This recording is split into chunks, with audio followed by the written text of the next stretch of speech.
Ya sebetulnya kita ini negara kita ini sangat tergantung kepada impor ya, karena kita konsumsi BBM yang tingkat sekali. Salah satu solusinya itu adalah dengan energi baru yang terbarukan, yang sebetulnya ditargetkan 25% pada tahun 2025 atau 23% tahun 2025. Tapi nampaknya tidak tercapai juga karena sekarang baru 11% gitu ya.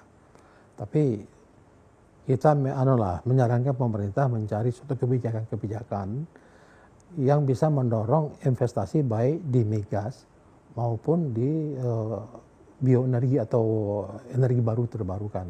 Kebijakan apa Pak yang kira-kira bisa mendorong investasi? Karena kalau kita lihat sekarang kan bagaimana investor mau masuk seperti yang Bapak katakan tadi ini sekarang belum jelas begitu, ada wabah juga begitu. Jadi begini ya, mungkin investor dia selalu menghitung secara keekonomian ya. Apakah dengan apa artinya ketentuan sekarang itu bisa ekonomis. Misalnya ketentuan itu kalau minyak itu ada pembagian keuntungan split itu ada 85-15. Kalau gas itu adalah 70-30 ya. Nah, kalau itu dianggap itu tidak memberikan profit yang cukup bagi para investor ya, tinggal pemerintah mengubah itu ya. Untuk sementara misalnya ya, yang 85-15 jadi 75-25. Nah, mungkin untuk kurun waktu tertentu ya, nanti kalau sudah bertemu minyak dan mendapatkan keuntungan besar, dinaikkan lagi menjadi 85-15. Jadi ada suatu fleksibilitas bagi untuk mendorong investasi yang masuk. Tapi kan ini investasi kan jangka panjang Pak. Kalau memang keuntungannya sangat besar untuk investor begitu, dan akhirnya tidak ada ilmu yang ditransfer juga, bagaimana industri minyak kita bisa maju juga Pak? Kalau begitu kita akan terus mengandalkan investor asing.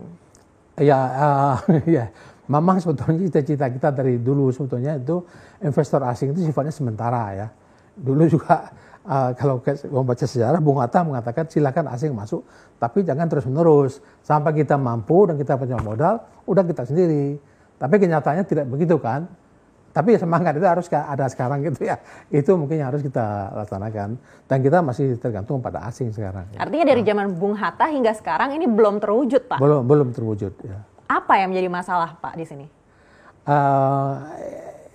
Ya tergantung kebijakan pemerintah dari dulu ya.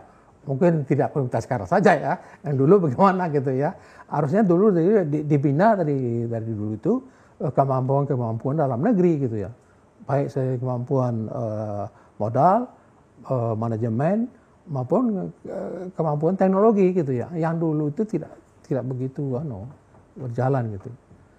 Dan ini kan sudah berjalan lama Pak. Apa kira-kira yang bisa dibenahi oleh pemerintah yang sekarang gitu? Kalau tadi Bapak katakan kan kurang dari segi investasi dan mungkin dari teknologi juga tidak bisa menyamai dengan yang di luar. Lalu apa yang harus dilakukan pemerintah saat ini begitu? Ya memulai bagaimana meningkatkan kembali kemampuan di dalam negeri gitu ya. Pertama di dalam mengeksplorasi gitu ya. Penerimaan migas itu jangan semua itu dipakai untuk APBN, artinya untuk belanja ya. Harus disisihkan sebagian untuk eksplorasi ya, untuk teknologi.